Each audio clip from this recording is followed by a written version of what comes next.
Good evening, everyone. Welcome to our Live. As you can see, we've got quite a nice, new, exciting and vibrant Facebook Live that we're bringing to this evening, and that's in partnership with Plymouth Albion. We've got a lovely round table set up where we're going to be chatting to some of the key people involved in Albion, following the difficulties more have brought to local and national sports, brought together the panel from Albion, and they're going to discuss how it's affected the team, their ambitious plans for the future of rugby, and what everyone's got to look forward to as fans in Plymouth. So this is your chance to share your views and ask the questions that really matter to you. So as we go along, if you've got anything that you want to ask the guys here, just write it in the comments, and then we will get around to it at the end to find out kind of the pressing issues and matters that are important to you. And they might be things like, how does a semi-professional sporting club deal with the COVID pandemic? It's not something we've ever encountered before, so it's certainly worth delving into. And so with this open session, let's take the chance to engage in what promises to be a lively discussion. You'll see we've all got our names on our screens here. I'm Erin. I am the video producer at Plymouth Live. We've also got Max Venables with us, who is the MD of Plymouth Albion. We've got Dave Venables as well, the owner. Damien Welch, the head coach. We've got Will Hurrell, the assistant coach, and Chris Bentley as well, who's the commercial manager. Hi, everyone. How are we doing this evening? Hello, good evening. Thank you. Yeah. Good, Hello. brilliant. Right, shall we get started then?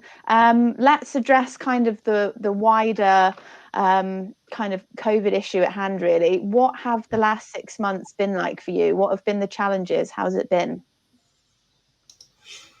I'll start. It's been very strange, but the same as any industry or anything that's going on, really. It's completely unknown, and it's mainly us just trying to stay fluid and move with decisions as they come. But the worst thing by a long shot is not knowing. Exactly the same. I think that Damien and Will agree with myself with the rugby.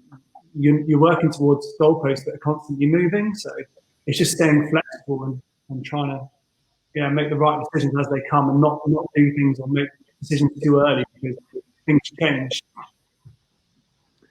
Yeah, I think on that, it's just been incredibly frustrating. I think obviously, you've got a bunch of competitive animals in a rugby squad, and I think unfortunately it's just one of those situations where, they're all dying to do what they do week in, week out, and when it boils down to it, we've just not been able to do that. It's just been one of those things where, as much as you try and make training, competitive and fun, you try and challenge the boys, they're hungering for those kind of those weekend the games and that kind of atmosphere. And it's just been one of those situations where it's just been incredibly frustrating. Everyone's just itching to go. And unfortunately, the main question everyone's asking is, when are we starting? And we just, unfortunately, we haven't been able to give the players that kind of response. And it's just been one of those kind of Groundhog Day situations that we've been stuck in, unfortunately. Yeah, I think just for me, I obviously came in a bit later, but the boys were still hungry as ever to when training and stuff, and and they're obviously still dead keen to play, but they're all still turning up training and just saying we want to play, and I think it's a planner's nightmare because we can't plan anything, and Damien and Max have done a great job so far, just keeping them ticking over, and just being able flexible with what's coming really. Yeah, so the training part's still going ahead, but people can. There's no actual matches to then put that training to use, which is I guess really frustrating from your perspective. Yeah. Sorry, I was going to say it's frustrating. It's just not knowing, isn't it? So you're sort of training and working, and normally you've got a plan, set pre-season time, and it's what everyone's used to. And unfortunately, you just got to be flexible and work around it. From the commercial side, it's been a real interesting challenge. People that know me, I spent a long time working on the Exeter Chiefs side of it, and coming down to Plymouth, there was a lot of businesses wanted to engage with us, but with the uncertainty with COVID, we couldn't sell a lot of our assets because you don't want to sell an advertising board if someone can't watch it. And I've got a big mention for Chris Callis solicitors. They're magnificent. They've jumped in and took their advertising board from the off. Other businesses have joined in and helped, and we're looking to find means by which, because ultimately our guys are of a standard, they need a level of remuneration. We have to get the coffers ticking, but the uncertainty and some of the ludicrous things we're hearing. I went and saw my opera at Plymouth Argyle Football Club. they had full hospitality last weekend for their home game, but when the game kicked off, they drew the curtains because people aren't allowed to watch the game. So they can be in an inside stadium setting, but they can't be outside in a stadium to watch sport, which makes it very difficult. And the ambiguity that we're getting from up top, and there's a lobby that's growing every day to say, Max will testify, we've made the venue COVID secure, one-way systems, 2 meter spacing and what have you, and to not allow people in even when there's no rugby being played makes it very difficult. Absolutely. And like you said, it's, you know, a lot of people might look at it at face value and be the actual rugby and the game itself. But from your perspective with commercial, there's a lot of other aspects that have also been challenging over the past 6 months. And one of the other things that has kind of happened over the last 6 months, and we'll come to you, Max and Dave, for this one, is the quite well publicised fallout with the RFU. So can you give us some background about, you know, what went on with that?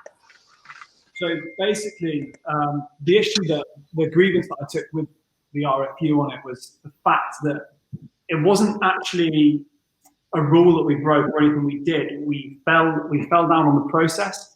So the way that Regulation 7 was set up, it was to make sure that we weren't spending over our salary cap, which was 275,000. They sent out a form. It's the first time they've done it. Have a load of questions and stuff you had to submit to make sure that you weren't sending over salary, you weren't breaching that. I got that wrong. They pointed out pretty quickly that we got it wrong. So within 3 days, 3-4 days after the deadline.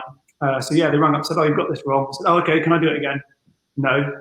Sort of went back and forth. They then established that we were well under the threshold of well, we spent 234,000, so we were 50,000 under the threshold that we spent, but they still saw fit to punish us with essentially a £20,000 fine and a points deduction as well as a defender deduction. So, like I said, it wasn't the fact we've actually committed a crime or a breach or anything like that.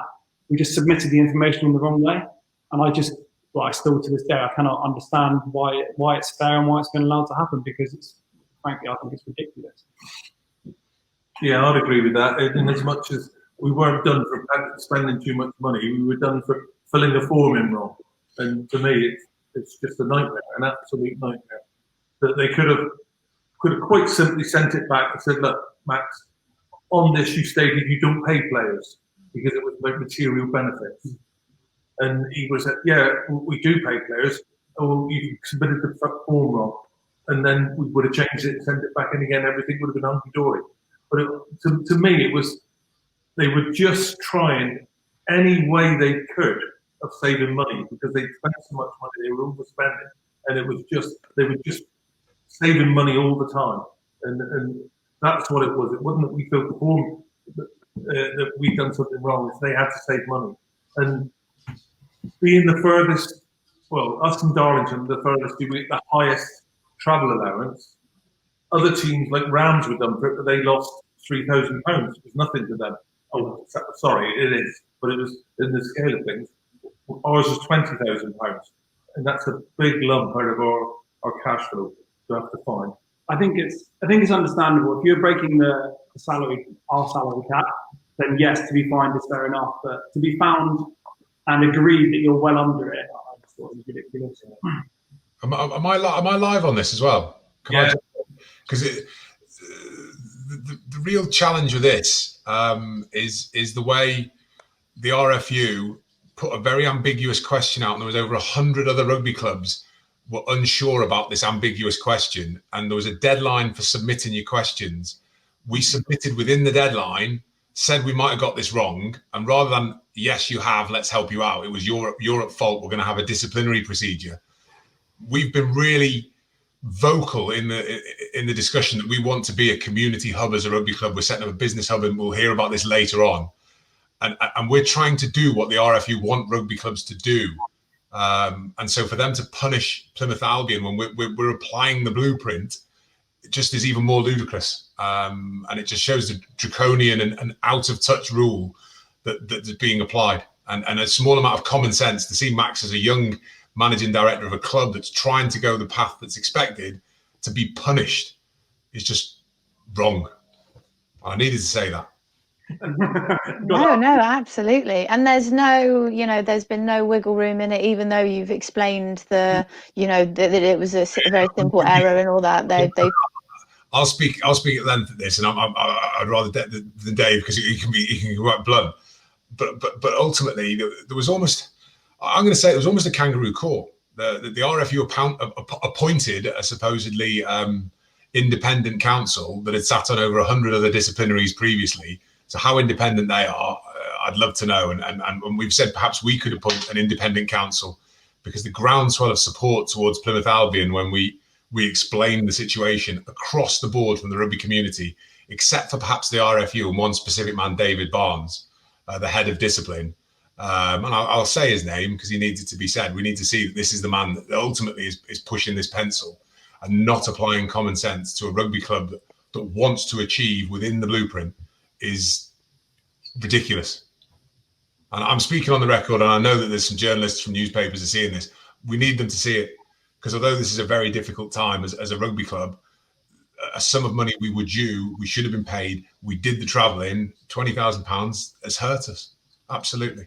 Are you hoping that by kind of raising awareness of, the way that the form was set up and how you specifically have been penalised for it, are you hoping that might make them either kind of reconsider in this instance or take a look at it in the future going forward? Well, the irony is we've actually done it since then, and they've changed the form for this season, so it obviously wasn't perfect a system. Yeah. And we managed to get it right. I managed to read the questions right this time. You'll be pleased. No, but they were aware it was wrong, and they've changed it. So that tells you everything you need to know. Yeah, but from your perspective, there's been no kind of reconciliation. There was a response from the RFU saying the decision was made. You've had the appeal. That's that. And from our perspective, there has to be more of a response than we've made the decision. That's it. They can put their hand up and say, actually, yeah, we got this wrong. And in the spirit of rugby union, they've got this wrong. Even in any case, so the punishment doesn't fit the crime. There was one Premiership club that signed another Premiership, a player who was in contract with another club, signed them after he'd already signed a deal with the club. They got a £5,000 fine, which in relation to their turnover is ridiculous, and they got a suspended point sentence. We fill out the form wrong and not actually doing anything wrong apart from admin, and we get a £20,000 fine, which is huge compared to our turnover, and a points deduction. It's crazy. We don't need to talk about it anymore. I'll bore everyone. Well, maybe if we move on to one of the more positive aspects of this year, if we can draw positive aspects from what 2020 has been, but one of them is the crowdfunder initiative that's been a great success for you all. So Chris, maybe if we go back to you, can you elaborate on the 2020 crowdfunder and the legacy with that? There's a huge amount of support in and around Devon for Plymouth Albion, and the club has done brilliant things in recent memory. They beat Chiefs home and away the season the Chiefs got promoted, and I should know, I played in both the games. But when we were really in our hour of need, Max came up with the concept of a crowdfunder, and the key was not the traditional crowdfunder whereby please give us your money. Everything had a value attached to it, so people could get their season tickets, they could buy other bits and bobs from the club, so that there was some material gain. But the support from Plymouth Albion was brilliant. We raised over £34,000, and we're going to have a crowdfunder wall. Max will allude to where that's going to be located in the club. We've got plaques being made up for the people that donated. All of their names are being sublimated onto the shirts, which we're probably going to launch next week.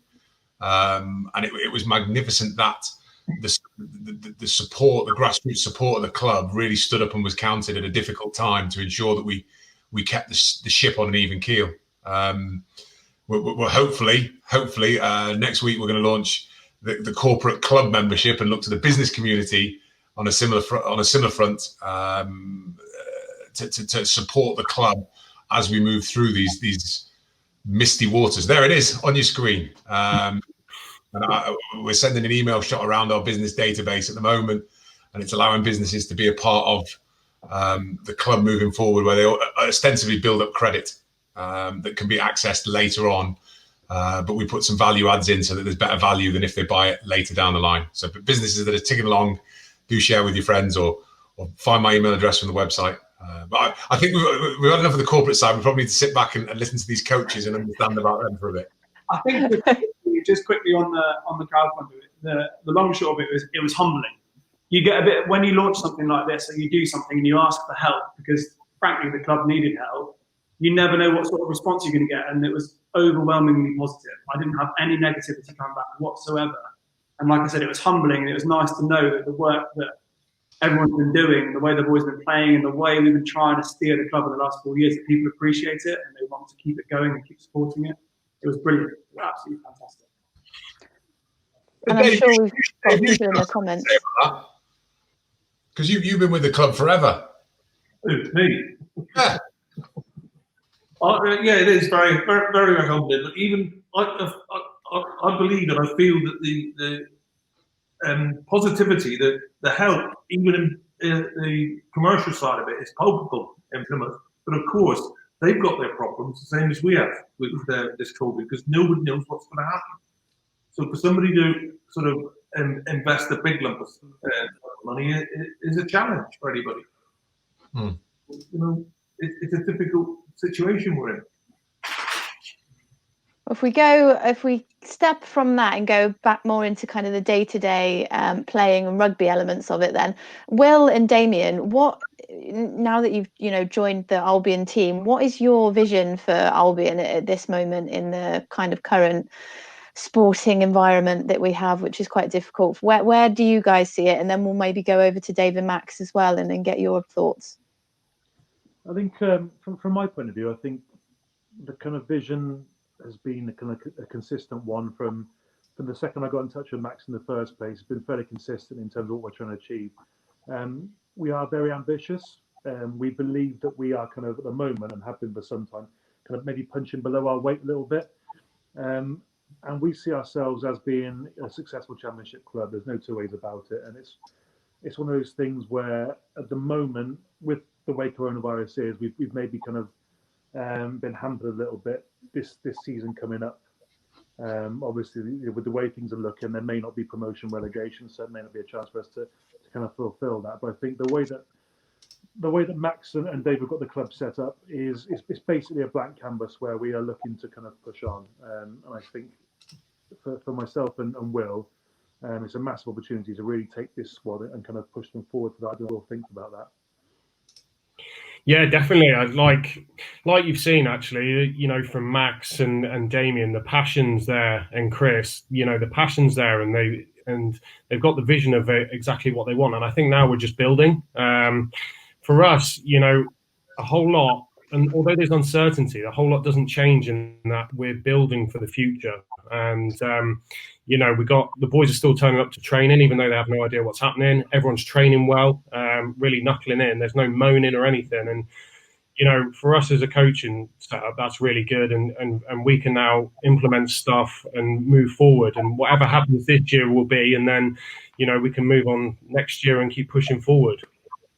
I mean, I think what's crucial for us is obviously, you can see the ideas that are coming from the kind of backroom staff, or guys like Chris, for example, guys like Max.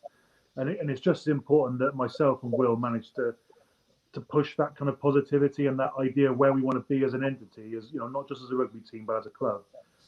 It's massively important that we push that identity onto the boys.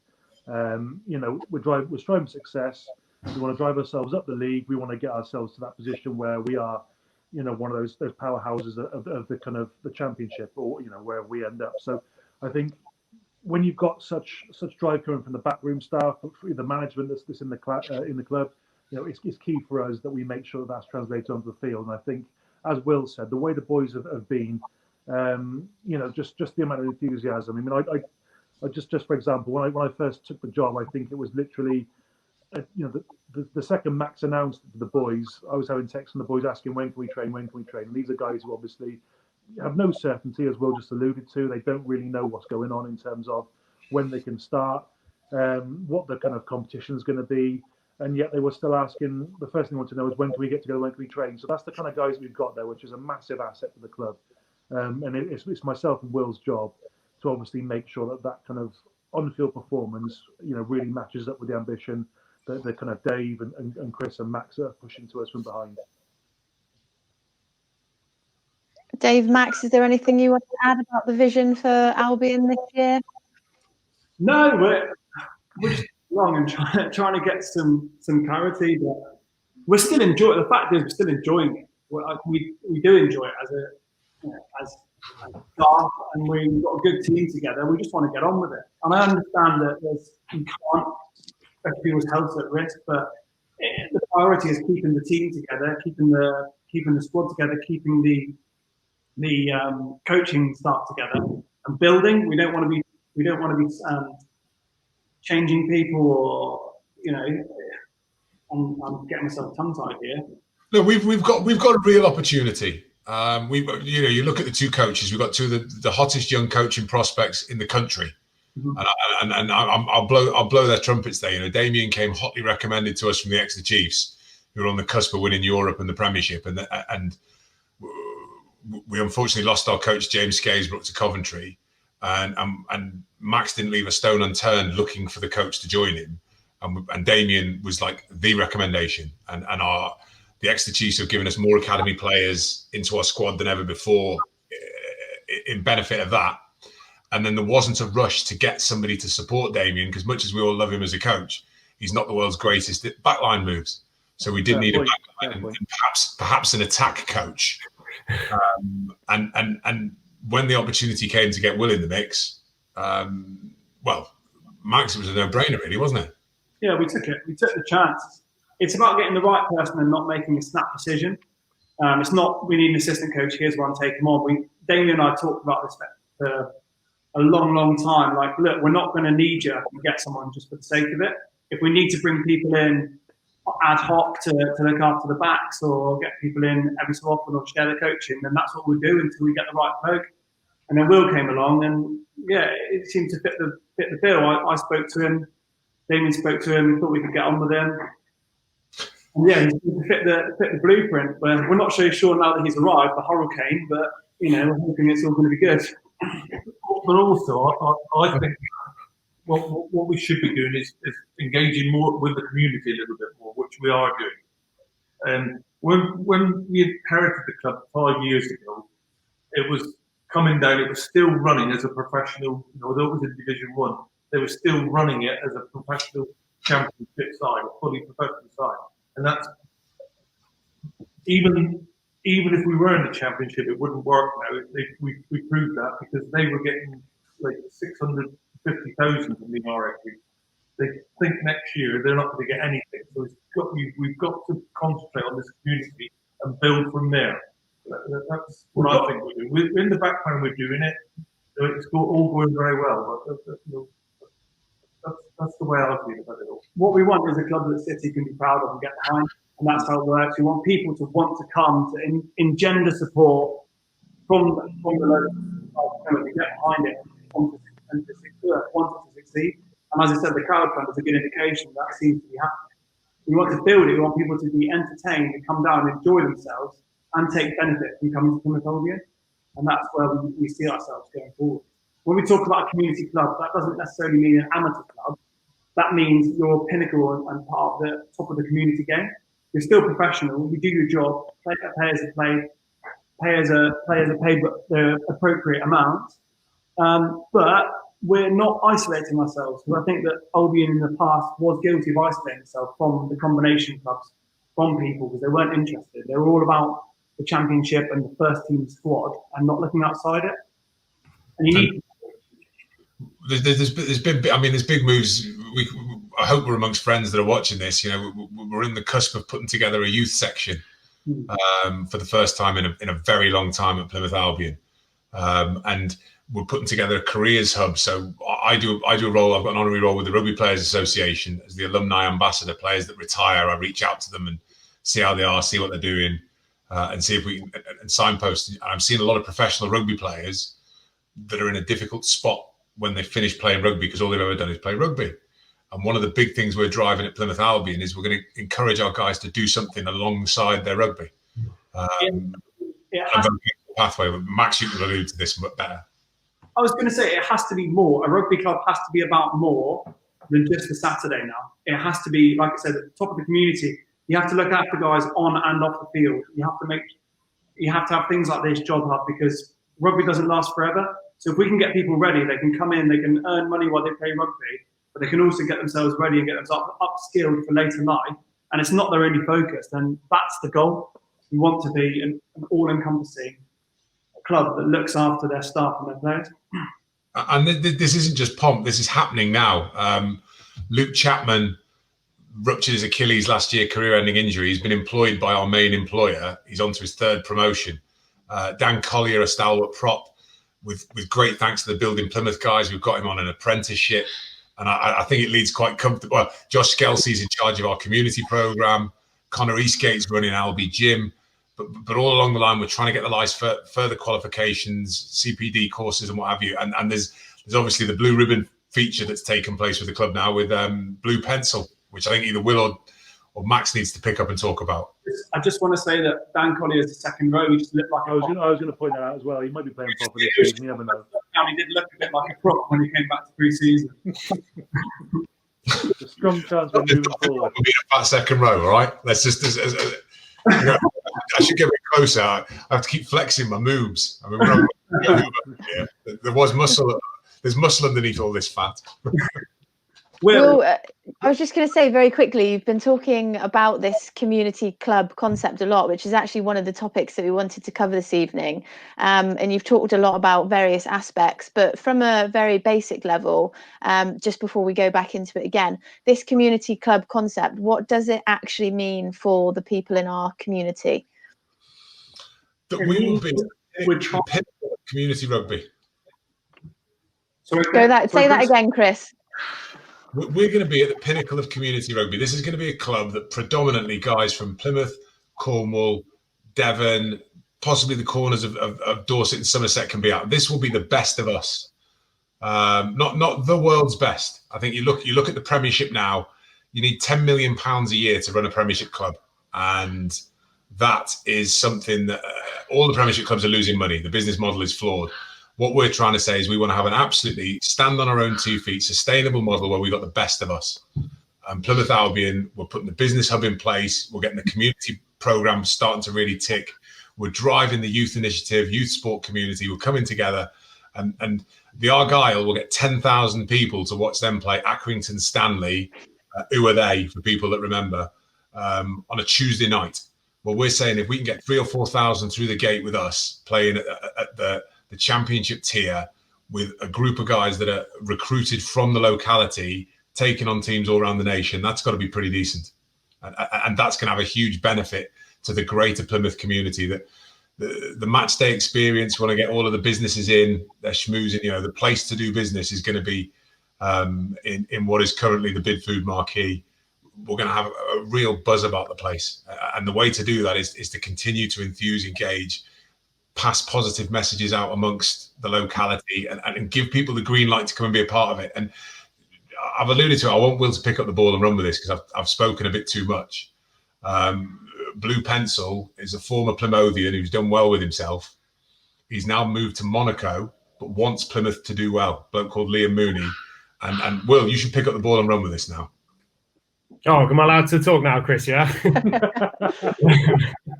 Yeah. I mean, it was, one of the things that we spoke about was obviously Blue Pencil when I came down.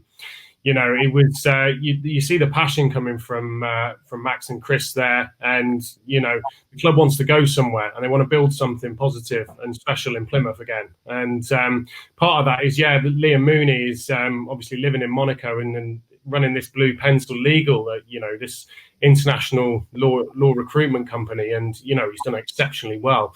And he wants, him and Max have been speaking, and they're talking about starting the franchise in the southwest. And when I came along, I was just looking at the coaching, but then this opportunity came up as well. And I've always been interested in the recruitment side of it. I was looking at it before, when I retired early. And the way they spoke about it, really positive, and wanted to build something on that front as well. And I think we can do really well on both and have something really special down there. Brilliant. Speaking of recruitment then, your recruitment throughout lockdown, I mean, obviously we've got 2 examples here. It's been very you. How have you managed to recruit in such a difficult time? Well, I think the long and short of it is we were happy with what the squad was last year. So we were playing some great rugby, and we know we didn't need to make too many changes. We knew we needed to bring a 10 in potentially, and Damien brought Will, but it was just sort of looking at areas where we could try and improve the squad overall and add more depth more than anything, because the quality is already there. It was just the backup for those times in the area in those periods in rugby where you do have a few people injured, with having guys that can step straight into the fold, and even when they're not injured, just take the pressure off those guys, because in a normal situation, it is a grind, National One. It's a lot of travelling, it's physical, so it's just adding quality throughout the squad, and that's what we've tried to do. There's no huge names, no marquee signings. Bill James might correct me on that one, but yeah, it's adding things throughout. And can you run us through, from your perspective then, some of the details that enticed Damien and Will to join Albion, and then we'll come to Damien and Will and find out what enticed you to come here? I think I was just brutally honest, to be honest. I was brutally honest. It was, look, I think there's a massive opportunity at Plymouth Albion. Everyone thinks there's a massive opportunity. We've got everything we need. We've got a big city, a great fan base, a good squad, a great ground. We've got everything there. It's not like you're going down the road and thinking, oh God, this is a headache. How could we ever take this club forward? It's just getting there. The ingredients are there. It's just getting people to do the right things, coach the guys in the right way, take this squad, this group of lads that have been there for 4 or 5 seasons now, and give them what they need to succeed. God, I didn't mean to run that. It's embarrassing. We've got a proper rugby club. Exactly.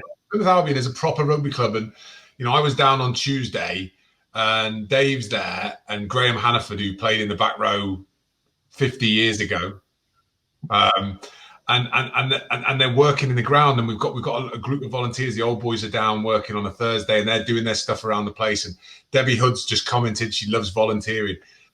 This is a rugby club where everybody can be a part of something, and we're not a business per se where give us your money and go away.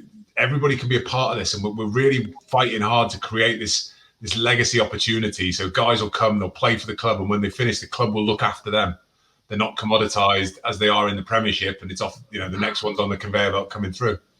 And the vision, this community thing that we're pushing. I remember talking with Damien quite a bit at length about the opportunity we've got to reset how a rugby club can be presented. That it's not just a group of mercenaries coming in and playing, and half the job's already been done. The Venables family have been absolutely magnificent, and 2 of the players have already commented on the stream, Dan Collier and Dan Powell. We've got a cracking group of guys that genuinely love each other in a really good way, and we just got to angle it quite nicely. We've got to survive this storm that we're all in. We're all in different boats, but we're in the same storm, and hopefully we'll be in a good place. But Damo, your thoughts? Yeah, I think you're right. I think the guys have hit the nail on the head in every kind of way so far. I mean, when I first spoke to Max, it was that kind of ambition, that enthusiasm, and that kind of drive to be better. That was one of the main things that got me interested, really. When you sit and look at, as Chris says, what we've got available to us and what's already there, we've got a very strong squad. We've got a great facility.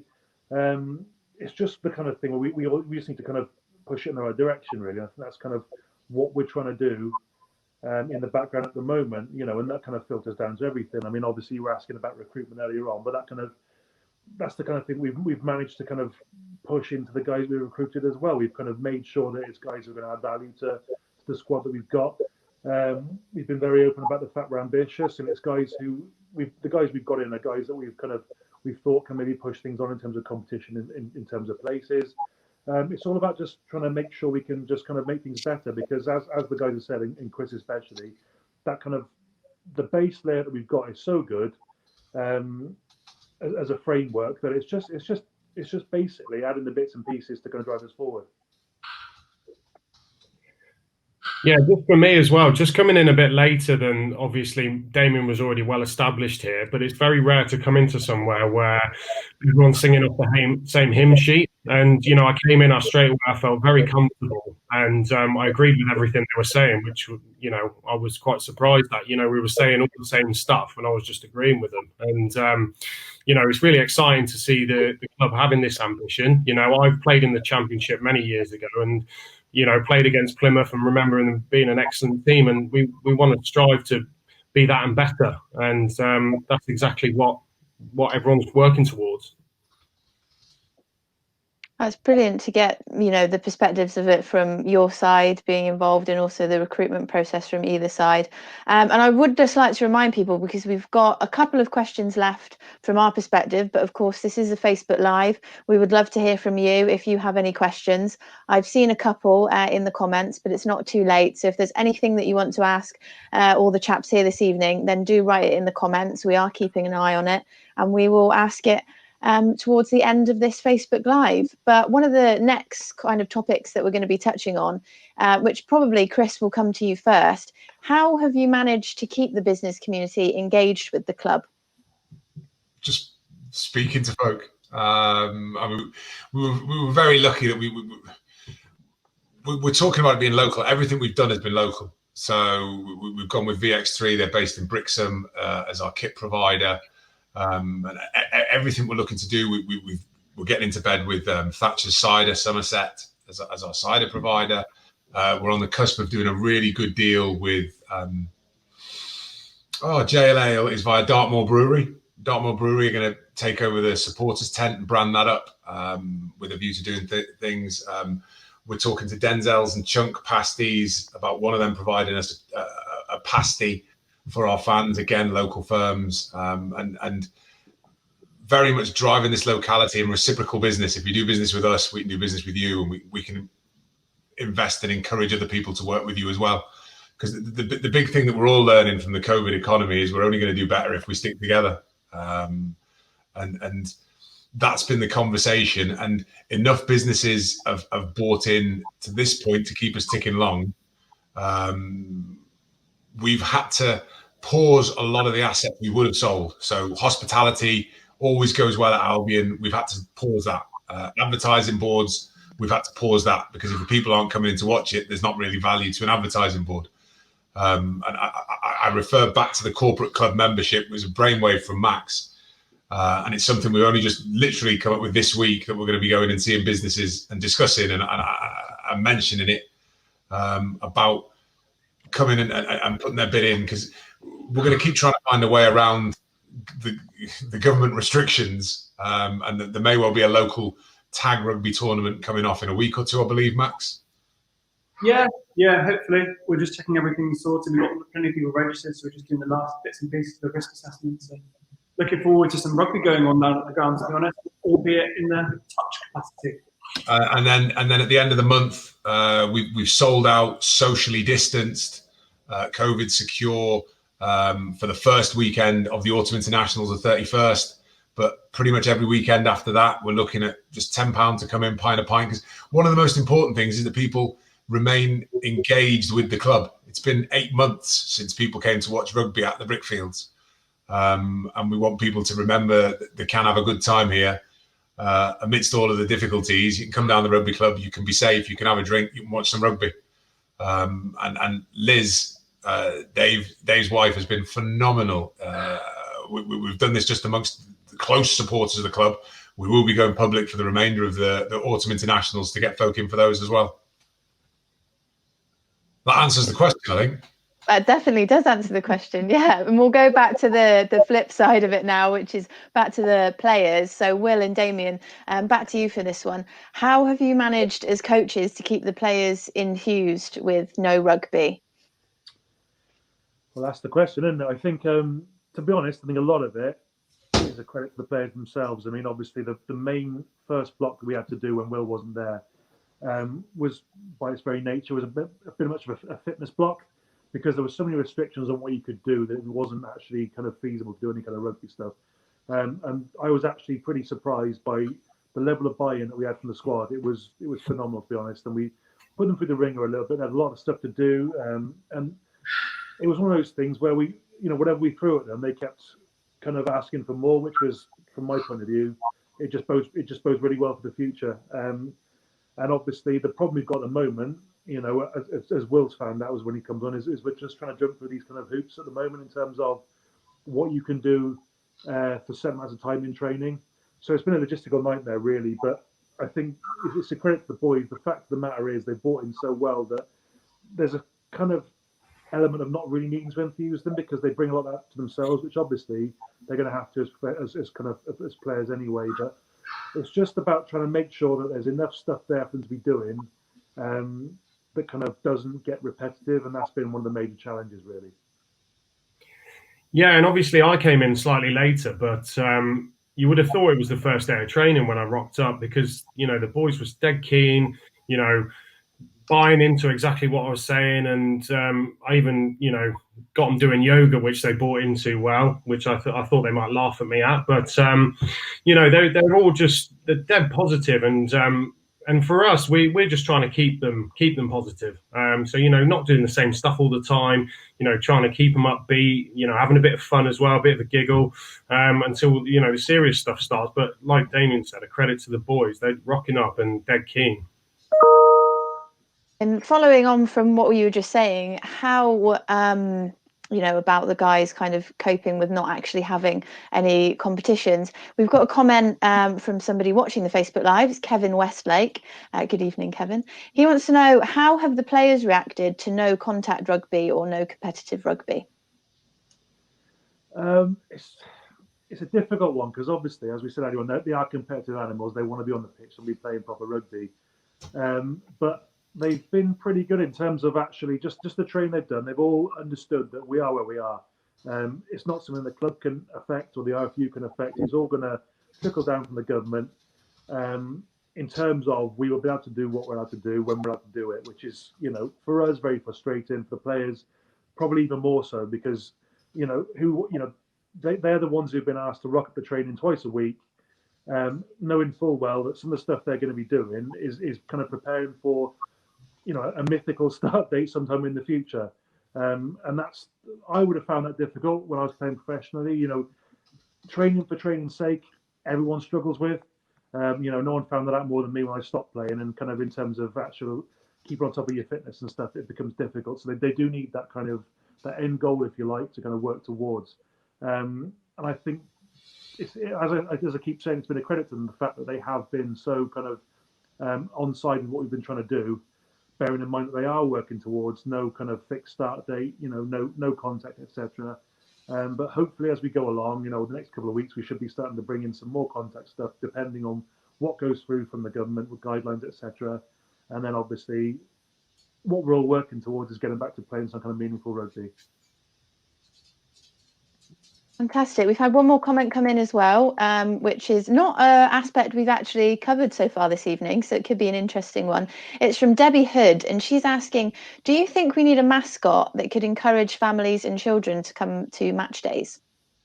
I think one of the things that has been nice about this break, and there has been some positives in it, is we've had an opportunity to rethink everything we do and how we do it at the club. And one of our main aims is to make the whole thing more of a day and more of an event. If you look at a Plymouth Raiders game, you go there, you're constantly entertained as soon as you walk into the gate until you leave. It's absolutely brilliant. It's such a good family day out. So, you know, yes, a mascot, yes, a halftime show, something, anything that engages supporters, because people there, they spend good money and they want a show, and that's something we are 100% looking at. Whether it's a mascot, I don't know, but add-ons and value adds to the day, absolutely yes. We are expecting to have a few changes, and I really hope that they're going to be received well, hopefully in January when we get some rugby back. Have you guys ever had a mascot? I can remember in about 2004, they had a badger, but that's about as much as I've ever seen.